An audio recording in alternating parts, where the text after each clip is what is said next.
Okay, these are quotes from the book, The Holy Grail of Wisdom Quotes by me, P. Rogers, and these are the Coopers. So the first one is James Fenimore Cooper, the American novelist, and he said, all greatness of character depends on individuality.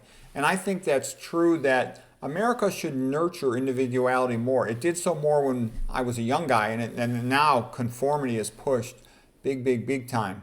Because if you're going to do anything, make any wonderful achievements, it's going to come from being an individual. That's part of, like Beethoven said, an artist becomes great when they learn to trust themselves. But, first of all, you got to develop the skill, but you also have to trust yourself.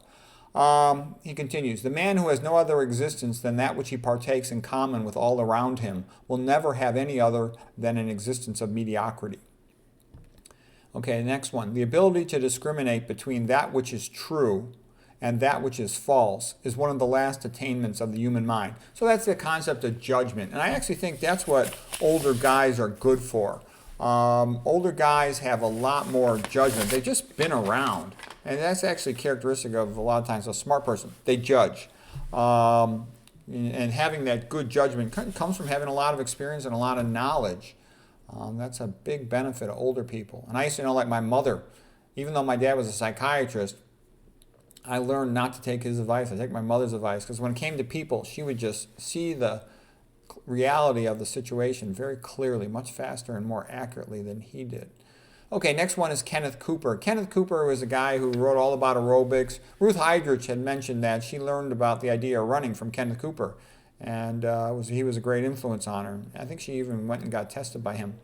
He was a very fit guy. He was a very good runner himself in high school. He went through a brief fat phase as an adult, and then getting back in shape, he sort of fell in love with running, and he introduced the word aerobics. And he said he never missed a day of work in many years. He was so healthy. Here's a quote from him. The key to fitness is proper weight, diet, exercise, and stress management. Simple stuff, not drugs or anything like that. Okay, he says, people need aerobics. Resistance training alone is not enough. He also said, there's nothing wrong with resistance training as long as it doesn't interfere with your aerobics. He was a big fan of walking too. He felt people should just run 2 miles a day. He says, all you need to do is run 2 miles a day. Anything more doesn't really do that much for you. I know marathoners can even run into problems because they start, having problems with calcifying their arteries.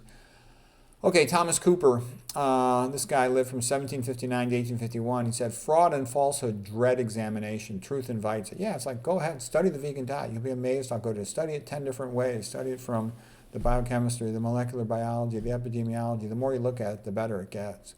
So anyways, that was the quotes, and it was everything by the name of Cooper today. Hope that was helpful.